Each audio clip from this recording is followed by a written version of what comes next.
We focus on history, culture, religion, art, social, and philosophy of Nusantara. Here, in the presence of Nusantara, we were made to be forgotten about the goodness of ourselves. Because negativity seems to be more interesting for us. Now, I'm Sutoyo Raharto and friends, assist you, to remind you, to awaken you that we still can find the gems of Nusantara. They are the great sights of Nusantara.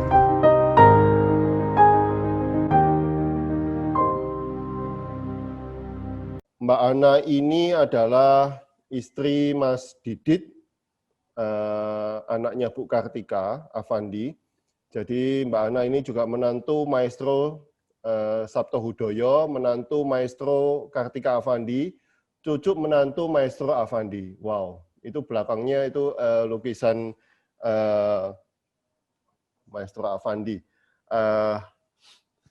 Oke, Mbak Ana, mungkin supaya nggak kesiangan saya langsung. Oke. Mbak Ana, Yep. Mbak Ana pernah mengatakan seniman itu moodnya naik turun, Mbak. Bagaimana Mbak Ana menyelaraskan diri dengan lingkungan para seniman, Mbak? Nah, itulah. Sebenarnya saya memasuki keluarga ini dengan tidak berpikiran apa-apa. Cuman, oke, aku dapat Didit. Tapi setelah masuk, ternyata, ini seniman-seniman ya. Oke, karena saya memasuki itu tanpa planning, tanpa rencana, saya gadis desa yang lugu sekali. Jadi di situ saya berani karena oke, sayalah ini. Ternyata hiruk pikuk mereka nggak masuk dengan pikiran saya yang masih lugu. Tapi berhubung saya berani, oke, saya bisa menyesuaikan, saya ikuti irama. Terutama suami saya sendiri juga seniman.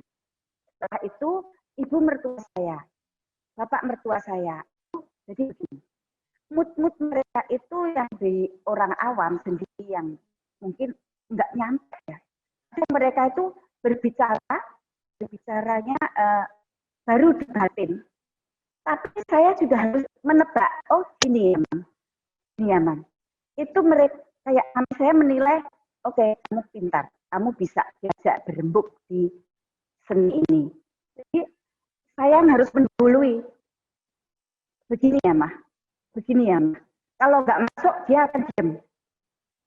Itulah mood mereka itu yang bagi orang awam dikirain nggak ngedongin, nggak itu. Tapi kalau kita masuk, kita bisa ternyata. Saya bisa menyesuaikan mood mereka karena saya mau membenahi diri saya.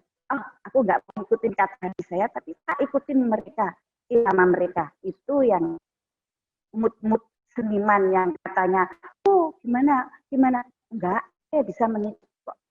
Kalau saya aja bisa, pasti yang lainnya juga bisa. Intinya, mood mereka yang naik turun itu bisa saya selaraskan dengan saya, karena saya menahan diri untuk mengetahui sayanya dulu.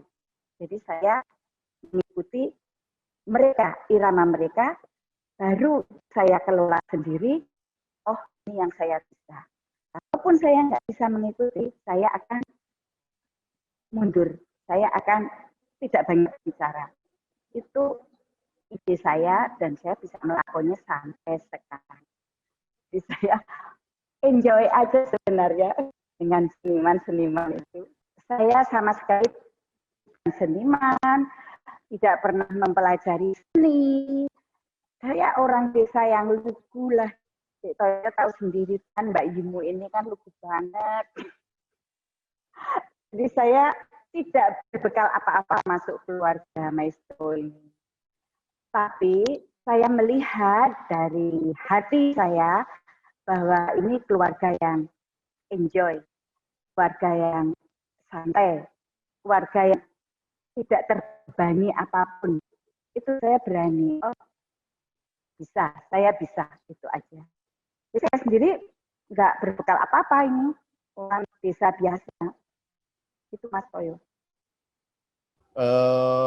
Berarti kan intinya adalah pada waktu itu Mbak Ana mengosongkan diri Anda, Mbak. Ya, betul. Saya endorkan. Susah. Saat itu waktu saya memutuskan untuk mendapatkan masjid kami saya saya mulai dari awal. Karena kenapa ibu saya sudah nasihat, Dok, ini kamu masuk di keluarga yang dari orang luar aneh, nggak tahu anehnya apa ya itu. Itu nanti juga ada cerita sama Pak Afandi juga seperti itu. Ibu saya bilang gitu, oke Ibu, saya akan coba masuk di sini, saya akan melihat atau anehnya. Aneh itu kan bisa berbentuk lain-lain. Aneh itu indah, aneh itu mempersulit, aneh itu bisa dinikmati dan tidak. Itulah saya mungkin juga mengelola diri saya untuk usah berpikir apa-apa, oke, masuk jalan aja. Kenalnya Mas Didit bagaimana Mbak waktu itu? Kalau kenalnya Mas Didit, sedikit itu sih. Waktu SMA dia berpacaran sama teman saya. Nah, saya memperkenalkan, saya sih nggak naksir ya. Soalnya kayak kamu deh, Boyo, jadi aku nggak naksir banget gitu. Dia bersahabat sama teman saya SMA saya kan cewek-cewek semua. Jadi saya di perantara. Oke, saya kenalin. Terus saya tahu, oh ini anaknya Sabto Hudoyo. Oke, kalau begitu dengan saya mengenalkan teman saya tujuan saya waktu itu cuma saya sekolah sambil bekerja. Tuh SMA saya sudah berpikiran seperti itu. Jadi anaknya Sabto Hudoyo di sana kan juga seniman. Kenalin sama temanku, tapi saya terima masjidnya, aku mau bekerja di rumah bapakmu. Jadi saat itu saya cuma bertujuan bekerja sampai sekolah. Dan saya diterima di sana setelah tes, saya diterima sebagai pragawatinya Sabto Hudoyo kan waktu itu. Sabto Hudoyo adalah toko batik, pelukis, segala yang Pak Sabto Hudoyo bisa itu ada di kadernya. Jadi saya masuknya di sana sebagai pragawatinya dulu. Nah, di situ saya baru mengenal di dalam, oh putranya ini. Ya, saya ambillah putranya. Nggak ngambil batiknya, tapi ngambil putranya ya. Rasanya apa Mbak, awal hidup bersama mereka? Nyantai atau ada tekanan Mbak? Ini udah ditanyakan sama, udah dijawab tadi. Nah ini Pak Johan ada tanya, Mbak Ana, kata orang seniman itu sifatnya nyentrik dan sensitif. Apa benar? Contohnya seperti apa Mbak? Iya. Mungkin dari kita orang awam, kita melihatnya aneh, nyentrik ya. Tapi setelah saya masuk ke dalamnya, ternyata juga nggak aneh-aneh Bang. Cuman salah kita mengambil artinya aja. Seperti ini.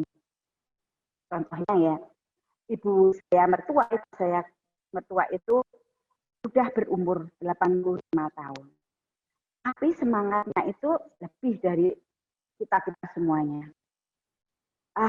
Itu bagi orang lain itu aneh banget sih.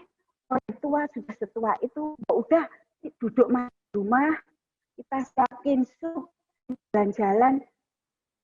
Itu kan pikiran kita, pikiran orang awam. Bagi ibu mertua saya, Ibu Kartika itu. Dia dengan melakukan sesuatu, dengan mematung, dengan melukis, dengan traveling ke luar negeri, menjalin silaturahmi dengan teman-temannya, itu suatu semangat yang saya sendiri, ya ampun, wong tua kok dadak wirawiri kemana-mana, sudah. Tapi nyentriknya di situ. ternyata dia berpikiran lain dengan pikiran kita. Kiranya dia, aku bisa melakukan sesuatu setua ini, aku nggak perlu dikasihani. Aku bisa lukis, aku bisa mematung, bisa mengerjakan sesuatu. Malah suatu hari dia malah minta, aku kok Australia sendirian. Cucunya nggak ada yang ngikuti, anak-anaknya nggak ada yang ngikuti, aku khawatir. Tapi tidak, ibu saya, dia akan bangga. Aku kan nggak apa-apa kok. Saya sampai sana, nanti dijemput, sebenarnya gampang. Itu pemikiran nyentriknya seniman, antara lain seperti itu yang kita tidak nyampe. Kenapa ya orang ini kok nggak mau duduk aja? Indahnya seperti itu.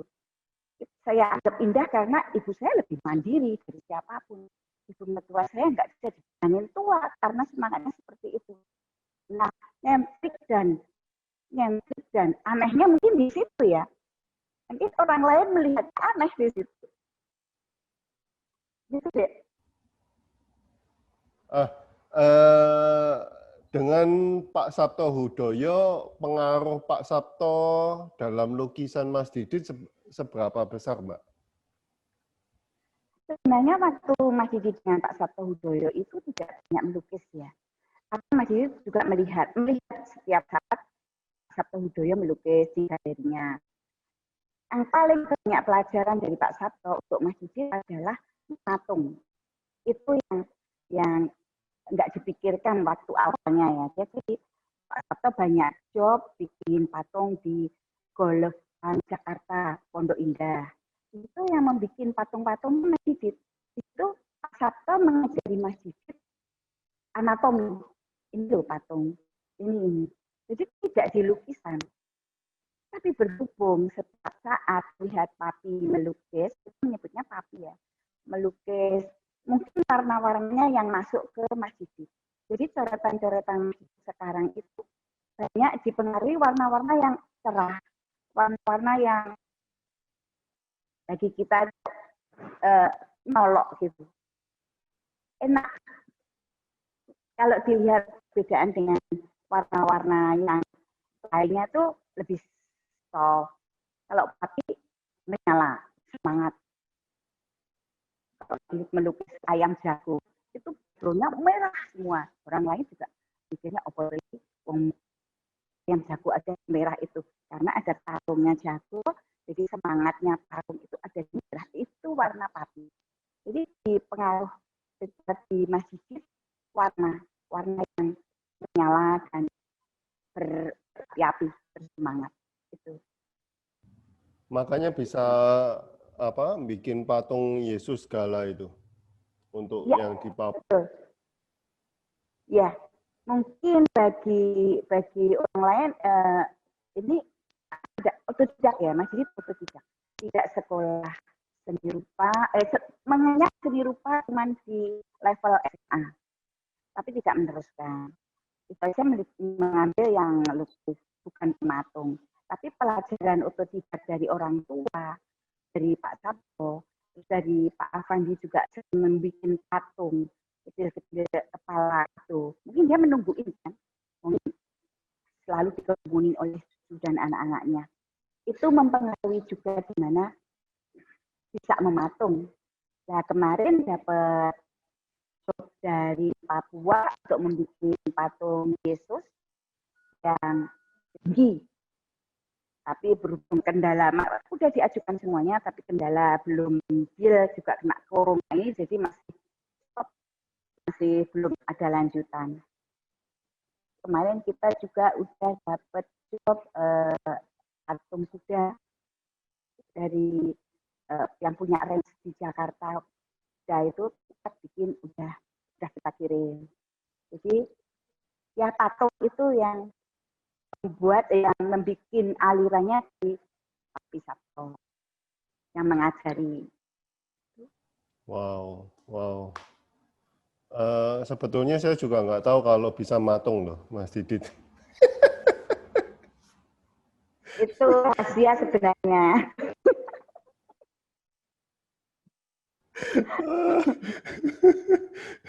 Aduh. Mbak, di dunia pernikahan menantu perempuan dan mertua perempuan biasanya tidak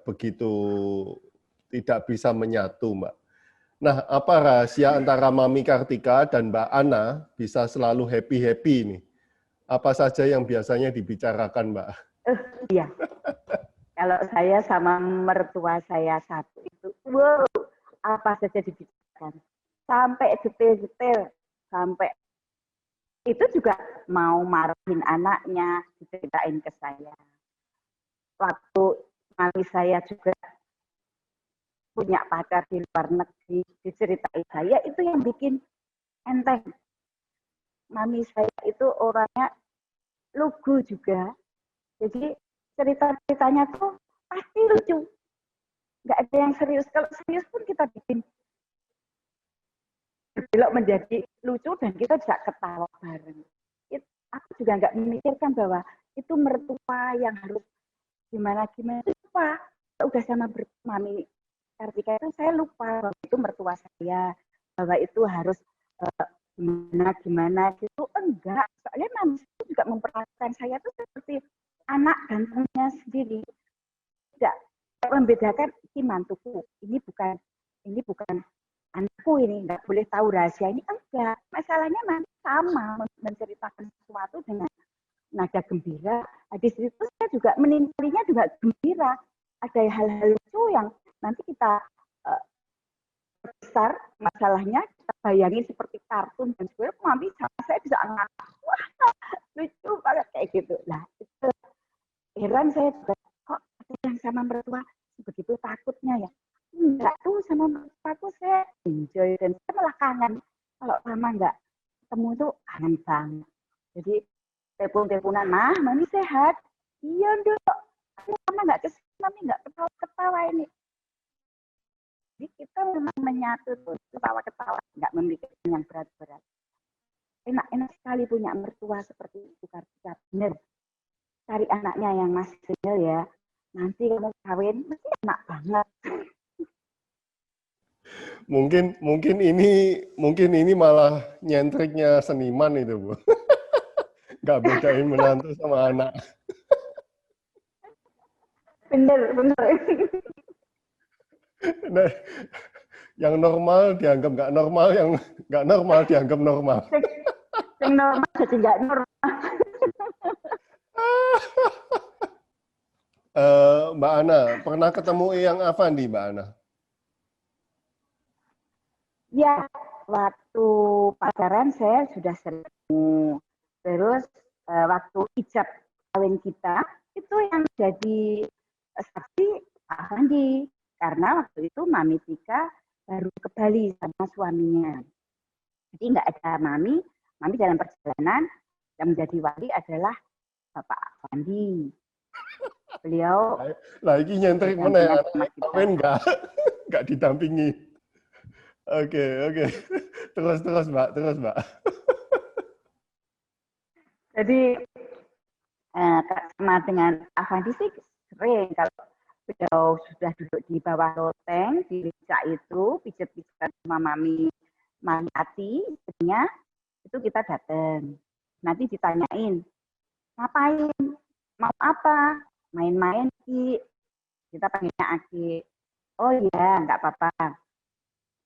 Nah itu di situ sambil lihat ini jadi kadang-kadang nasihat-nasihatnya keluar. Kita juga duduk di bawahnya. Ada mbak-mbak lain juga ikut duduk di bawahnya. Dengerin pertama cerita-cerita lucu. Habis itu dinasihatin satu-satu. Itu kalau sama Aki. Orangnya santai, lucu. Nggak terbebani juga apa-apa. Mbak, rahasianya apa ya, Mbak? Ya mereka bisa nyantai, tenang, lucu, guyon gitu. Sebetulnya apa di balik itu semua? Apakah sudah karena apa dedikasi 100% untuk seni atau apa karena sudah terkenal ya? Ya, kalau sudah kenal kayaknya enggak deh. Memang mungkin karakter keluarga Afandi awalnya. Afandi sendiri kan orangnya sederhana. Memandang sesuatu nggak ada yang muluk-muluk. Dia memandang sesuatu itu dengan sederhana. dan menghargai setiap orang yang berkata.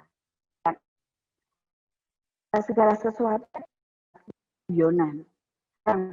Itu kalau sama tukang beca aja bisa guyu-guyu, bisa cekakaan. Itu kalau nggak orang yang hatinya baik, itu kan nggak mungkin bisa. Jadi mereka memang orang-orang yang low profile lah. Masalahnya saat itu belum terkenal, belum lukisan-lukisan seharga SM itu belum. Mereka juga hidup pas-pasan. Tapi yang dipandang bukan dari segi kehidupannya. Mungkin karena dia ngumpul anak-anaknya, saudara-saudaranya, mereka semua berkumpul dan menceritakan masing-masing itu dianggap lucuan aja. Jadi bisa terbawa dari itu semua, membuat ringan kehidupan ini, jadi bahagia lihat Mami Mariati itu orangnya menyenangkan sekali. Siapapun dia anak, dia rangkul. Baru orang datang, aduh anakku. Wah, orangnya kalau tahu saat itu ada seperti kalau sekarang saya gambarkan itu Ibu Peri lah. Baik banget orang. Ini Mariati itu yang membawa suasana kita semua menjadi baik. Jadi mau berpikiran jelek jadi nggak bisa. Karena Ninik Mariati membawa kita suasana yang guyon-guyon. Kita ada persoalan, aduh pas nggak punya duit, nggak bisa beli apa. Udah nggak apa-apa, makan di sini aja, makan sana-sana. Itu kan bikin kita, oh itu udah senang banget ya. Itu yang membuat mereka semua keluarganya itu sampai dan sekali-kali harus datang ke sini. Nanti ketemu Ibu Kartika. Itu Ibu Kartika juga bawa dari mamahnya ya, Mamah Mariati. Orangnya ramah kepada setiap orang tuh tidak membedakan sama sekali. Dia akan menceritakan itu rahasia pun dia ceritakan dengan suasana baik, dengan suasana tenang. Itu yang bikin kita semua nggak berpikir bahwa keluarga Maestro ini ngedeni, serem apa gimana. Bener-bener enjoy sampai banget. Nggak serem. Saya belum pernah ya. Saya tahu nggak serem.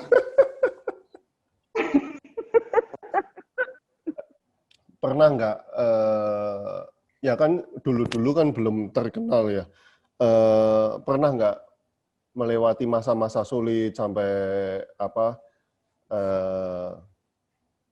sampai ya kalau cerita-cerita khas kan, cerita-cerita klasik para pelukis kan sampai ya lukisannya dijual murah-murah segala itu untuk hidup dan sebagainya itu, entah Pak Afandi atau Bu Kartika itu pernah mengalami seperti itu nggak, Pak? Kalau Pak Afandi melalui semuanya itu, karena dia kan dulu untuk mencari makan kan menggambar poster. Dia melukis poster untuk gedung bioskop ya waktu itu ya. Itu benar-benar dari nol, dia nggak punya apa-apa. Setelah itu dia berjalan, punya anak, punya istri. Itu juga kalau nggak punya uang dia juga nitipkan lukisan itu di Ciputra. Terus ada lagi kolektor Jakarta banyak, walaupun belum dibayar tapi dia udah nitipin lukisannya dulu. Nanti akhirnya dicicil untuk hidup. Pak Afandi juga melalui masa sulit seperti itu. Nanti lihat di Google pasti ada ceritanya yang seperti itu. Itu udah umum ya. Tapi memang benar. Mereka tidak merahasiakan, semuanya itu memang dilewati dengan masa sulit seperti itu. Ibu Kartika juga nggak begitu aja lukisannya terus mahal. Lukisannya sendiri sudah dicatat sama Pak Afandi. Ini kamu lukisan nggak gini, Mbak Dwi, terus disempurnakan dengan kalimat-kalimat Pak Afandi yang sebenarnya pelajaran, tapi kadang menjatuhkan mental. Aku bisa nggak ya jadi pelukis? Sampai suatu saat saya sendiri dengar ya dari cerita Mami. Ini bilang, seandainya kamu tuh anakku tuh laki-laki, pasti dibedakan seperti itu aja juga bagi Ibu Kartika sudah harga dirinya membuat down kan. Kenapa aku kok bukan laki-laki ya, sedangkan papiku mengandaikan kalau punya anak laki-laki Dari cerita Mami itu aja saya sudah merasakan bahwa, oh berarti tekanan yang dia menjadi anak maestro itu seperti itu ya. Ternyata ada mereka melampaui kerikil-kerikil, walaupun tidak semuanya dengan kekurangan ya, tapi perasaan itu ada untuk menyelesaikan seperti yang dikehendaki papi. Itu Mami berjuang keras sampai sekarang pun dia itu loh, aku tuh perempuan tapi bisa kan, ya, sampai seperti itu ke bawah. Itu kan berarti di batinnya dulu waktu itu perkataan Avandi mengena di hatinya bahwa oh berarti papi itu menyesal ya punya anak aku perempuan. Tapi berjalannya waktu Pak Avandi juga menuntun, oh ternyata kamu hebat, ternyata gini, kami bisa memperlihatkan, nah tapi jadi nggak usah mesti anak laki-laki, perempuan pun ternyata bisa kan. Itu yang sekarang diperlihatkan Mami Kartika, kenapa semangatnya seperti ngalah laki-laki. Laki pun tidak bisa berpikir seperti Pak Mami. Itu mungkin yang dulunya dia sakit, tapi ternyata ke depannya itu memacu semangat Mami. Sehingga dia bisa seperti sekarang. Sekarang Mami sudah bisa membuat museum sendiri, membuat patung segede ini, ya walaupun dihadiahkan untuk Avandi, untuk museum Avandi, tapi dia berterima kasih sama Avandi bahwa dulu kalau aku nggak itu seperti itu, mungkin aku nggak seperti ini. Itu kenapa di keluarga maestro ini ada hal-hal kecil yang dulunya tersandung-sandung bisa menjadi semangat sampai sekarang. Apa-apa dibikin enteng untuk menyemangati yang akan datang. Itu dibuktikan dengan Ibu Kartika sekarang ini. Mbak, tekanan-tekanan itu ada di Mas Didit nggak, Mbak? Ada Mas. Oh, ada. Oke. Jadi tekanan-tekanan yang dia bawa karena kakeknya seorang maestro, ibunya juga maestro, bapaknya juga orang terpandang di Jogja lah terutama. Itu membuat kadang saya lihat membuat dia menarik diri. Menarik diri itu artinya walaupun dia bisa melukis, dia nggak percaya diri, pasti orang-orang melihatnya ini karena dia udah punya kakek, udah punya ibu, udah punya bapak yang seniman. Jadi dia pasti mendompleng. Itu yang terbebani, yang menjadi tekanan Mas Didit, di mana dia untuk mengeksplor lebih, inilah aku sendiri, aku bisa. Itu kayak memerlukan waktu. Kalau sekarang dia masih enggak pasti orang menilai aku karena dia otodidak. Aku enggak sekolahan, aku pintar melukis pun nanti dikiranya kamu karena nama besar mbahmu, nama besar ibumu. Itu yang memberikan tekanan ke dia. Untungnya di lukisannya enggak berpengaruh. Ya saat melukis dia bebas, ada tekanan apapun. Tapi saat untuk pameran, untuk menaruh lukisan itu di mana, nggak percaya diri. Itu peran saya yang akan sangat. Oke, melukislah. Nanti saya bantu untuk. Saat-saat ini Mas Didit masih ada tekanan-tekanan, takut. Nanti gini cuman orang melihatnya, alah, ini cuman cucu. Dia dompleng karena cucu. Itu masih ada Mas Toyo. Itu masih kelihatan. Dia, bukan di lukisannya. Saya melihat lukisannya udah oke. Lukisannya udah keluar semuanya. Untuk di jiwanya dia yang belum bisa.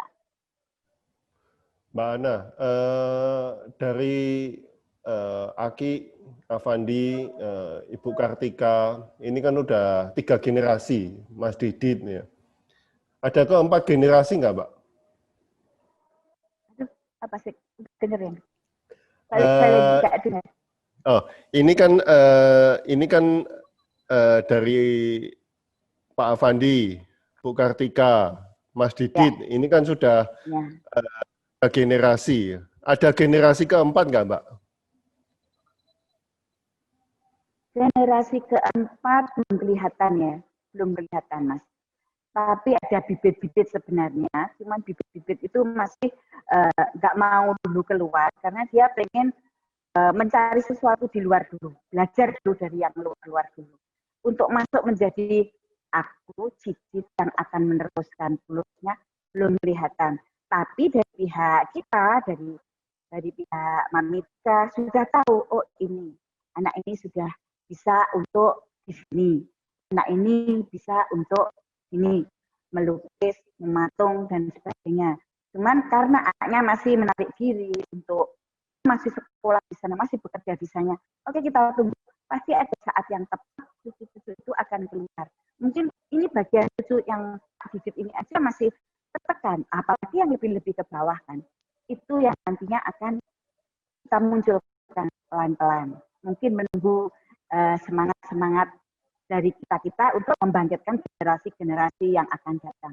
Semoga ada. Tapi kayaknya sudah ada beberapa. Tapi kita rahasiakan dulu ya. Oh. Bukannya yang di Jepang ini ya? Di Jepang no comment. Kalau di Jepang itu yang melukis aja takut, aku nggak mau melukis. Yang di Jepang ini saya udah ada nomor WA-nya, bisa saya minta lukisan dulu. Oke, ini ada pertanyaan lagi. Teman-teman kalau ada yang mau ditanyakan silakan dimasukin di chat. Mbak Ana, apakah ketularan dapat ilmu seninya, Mbak? Akhirnya mungkin karena saya bosan ya menunggu saat-saat lukis mertua saya di Malaysia itu sama Mami 3 bulan. Saya harus melihat Mami melukis terus. Masa aku diem aja, aku cuma meladeni Mami. Masa aku nggak melakukan sesuatu. Nah, benih-benih seni saya karena mungkin kepepet. Kepepetnya lah, mana ini daripada nganggur itu. Jadi selama saya di Malaysia sama Mami itu ikutanlah biar kirain saya seniman. Jadi yang saya itu ya topi, sepatu, kaos, sapu tangan, itu dulu yang belum berani sampai di kanvas. Aku takut nanti kalau aku menyaingi mereka, aku yang laku dewe, jadi malu. Anaknya guyu loh. Aduh. Nggak nak menyaingi, piye gitu. Antara Mas Didit, Pak Sabto Hudoyo, Bu Kartika, dan Eyang Afandi bisa dirangkai dalam satu kalimat nggak, Mbak?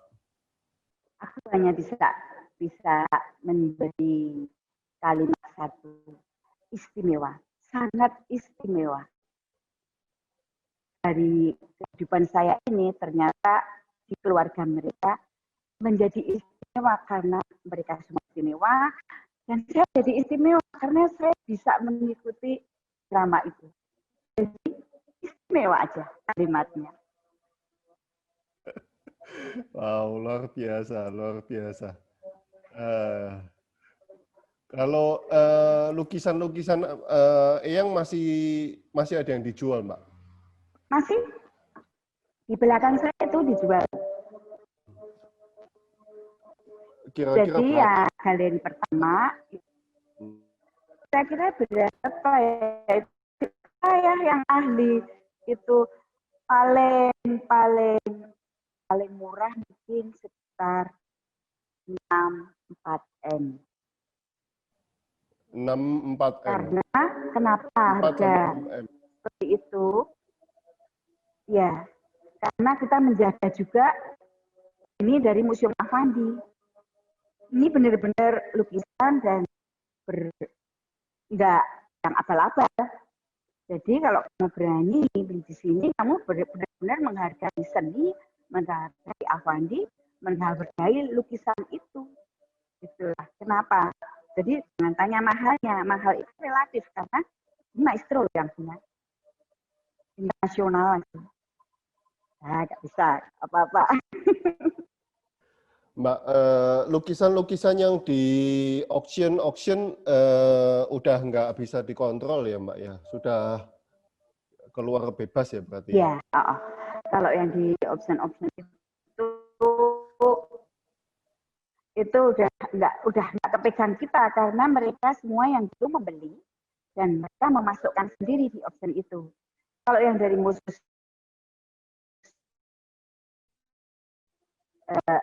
harus legal, jadi memang benar-benar bisa kontrol ya. Mereka dulu kan beli, ada yang kolektor itu mungkin mereka nggak memelihara lukisan itu lama, ya masukkan ke option itu enggak. Option yang dari luar-luar itu biasanya konfirmasi dulu di Museum Affandi, menyatakan ada lukisan Affandi. Itu baru ada pembicaraan dari pihak Museum Affandi, terutama Mbak Sila ya, Mbak Sila yang menangani lukisan khusus Affandi, baru ada bisa masuk di option itu. Itu atas persetujuan dari museum. Mami Kartika dan Mbak Sila. Wah, berarti Mbak Sila saya minta waktu untuk di interview ini. Mbak Sila, apa itu? minta waktu untuk di interview. Kapan? Boleh waktu dulu. Kalau Mbak Sila itu orangnya tuh malu, kayak bojoku, nggak mungkin deh. Angel banget. Ya pakai cadar nggak apa-apa. Pakai cadar nggak apa-apa. Ini ada yang tanya rata-rata untuk hasilkan satu karya seni bisa berapa lama, Mbak? Ada yang tidak jadi-jadi nggak, Mbak? Mas ulangi Mas pedot-pedot.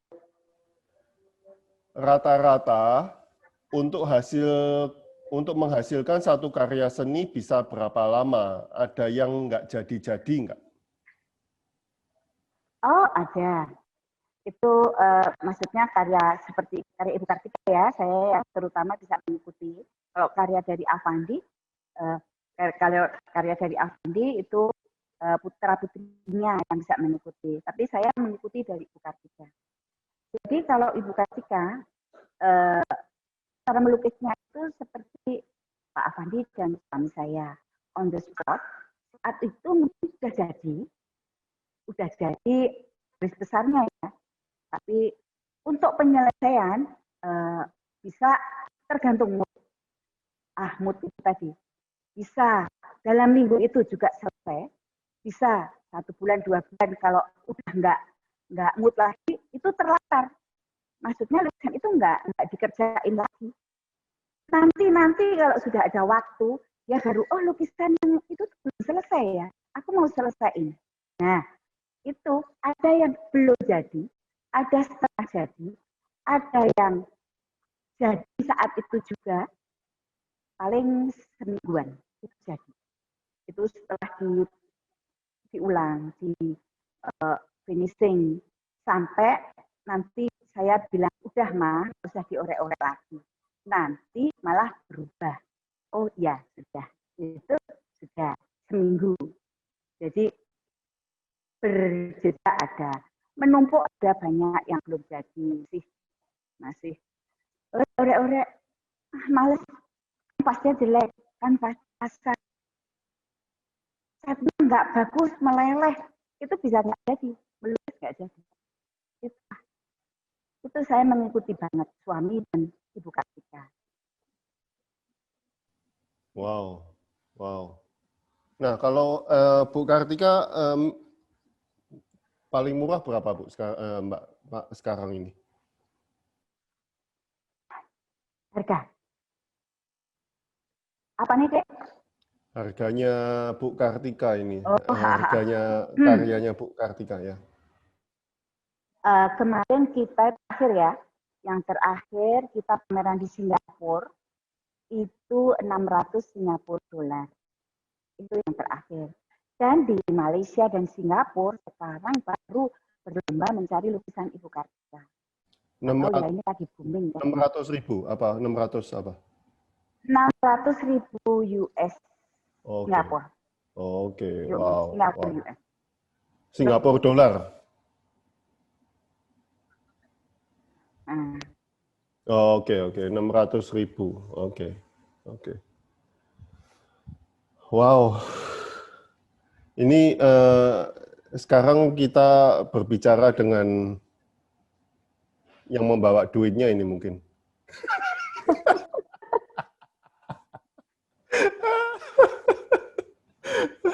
Wow. Luar biasa Mbak Ana, luar biasa.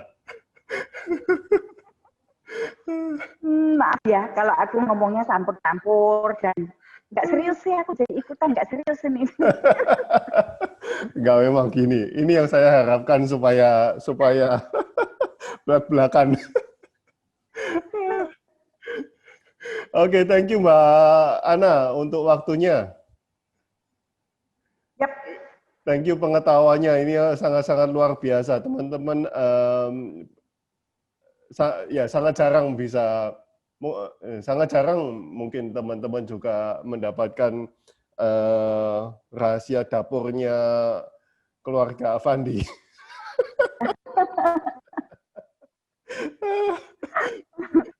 Saya sendiri nggak tahu kalau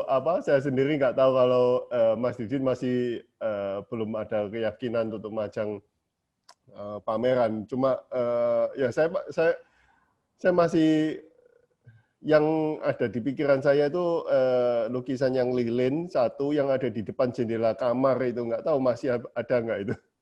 Lembah itu. yang apa ya? Yang apa ya? Lembah Mbak, lembah. Oh, lembah, udah tak jual dong. Oke. Lilin masih ada itu. Masih, Oh. masih. Amazing. Nunggu Dek Toyo. Oh. Tuker-tukeran mbak lukisan anakku ya. Saiki sampai di seniman tuh, aduh, iki kolektorku mundur satu iki. Oke, thank you Mbak Ana untuk waktunya. Bisa makan siang. Gak keluwen toh. Udah kriuk. Oke. Thank you so much. Matur nuwun.